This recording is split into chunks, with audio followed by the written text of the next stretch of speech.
Olá! Hoje a gente vai dar uma olhada mais de perto em Josué, capítulo 12. Parece assim, à primeira vista, só uma lista, né? Reis derrotados, terras tomadas pelos israelitas, mas será que é só isso? O que essa contagem toda nos diz? Pois é interessante como o capítulo se organiza direitinho.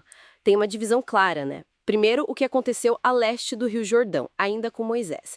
E depois, as vitórias do lado oeste, aí sim com Josué no comando. Vale a pena desmembrar isso. Sim, vamos lá. Começando pelo leste, então. Exato. A leste do Jordão, o texto descreve um território bem grande. Vai do Vale do Arnon, a lá no sul, perto do Mar Morto, até o Monte Hermon, no norte. Pega toda aquela faixa oriental do Vale do Jordão, Arabá, e menciona dois reis principais aí. Certo. Seom, o rei dos amorreus, que ficava lá em Hesbom, e também Og, rei de Bazã. Esse Og, inclusive, é chamado de um dos últimos refãs, né? O que seria isso exatamente, os refãs? Boa pergunta. Os refães aparecem em outros lugares na Bíblia. Às vezes são traduzidos como jugantes ou, tipo assim, um povo antigo poderoso da região. Então, chamar Og de refém dá um peso maior para a vitória sobre ele, sabe? Mostra que não foi qualquer conquista. Entendi. Realça a importância. Exato.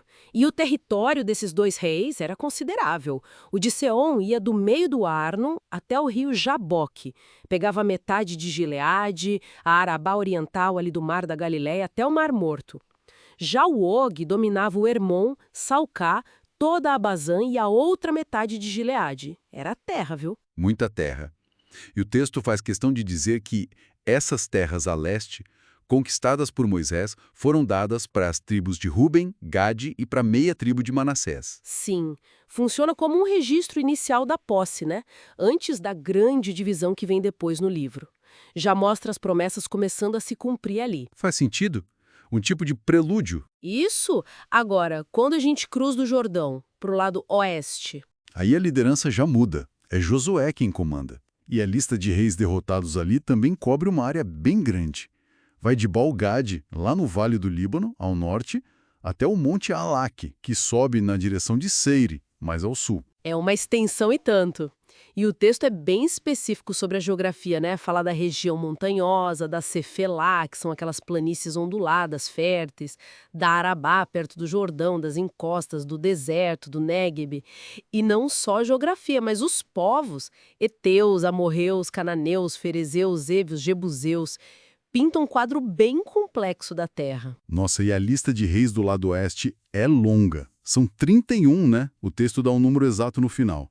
A gente reconhece alguns nomes, Jericó, Ai, que já apareceram bastante na história, Jerusalém, Hebron. Sim, mas tem muitos outros menores também. Maquedá, Libna, Laques, Gézer, vai listando. O que essa quantidade toda de reis sugere? Eram reinos grandes ou mais tipo cidades-estado? Olha, provavelmente era uma mistura, mas a ideia principal é a fragmentação. Canaã não era um império unificado, sabe? Eram várias cidades-estado, pequenos reinos, cada um com seu líder local. Então, listar 31 reis derrotados serve para enfatizar o tamanho do desafio e da campanha de Josué. Não foi uma coisa só, foram várias batalhas. Entendi. Faz todo sentido. Não é só uma lista burocrática, então. É quase como um memorial das vitórias.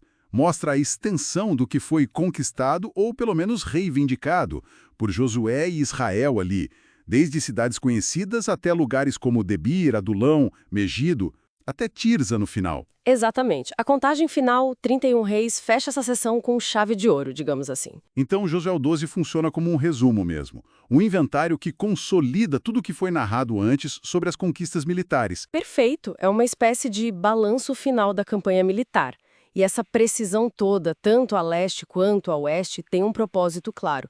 Não é só história, tem teologia aí, tem política, é a legitimação da posse da terra. Olha, derrotamos esses reis aqui, nessas terras aqui, cumprindo a promessa. É um capítulo que parece simples, mas amarra muita coisa da narrativa maior de Israel, né? Fecha a fase da conquista antes de começar a divisão da terra. Sim. E pensando um pouco além, essa contabilidade tão específica, rei por rei, cidade por cidade, além de celebrar e legitimar, talvez reforce a identidade do povo. Essa é a terra que Deus nos deu, com essas fronteiras conquistadas desses povos. Fica aí a reflexão, né? Como uma lista que parece até meio seca, na verdade, sustenta temas bem centrais da história e da fé de Israel.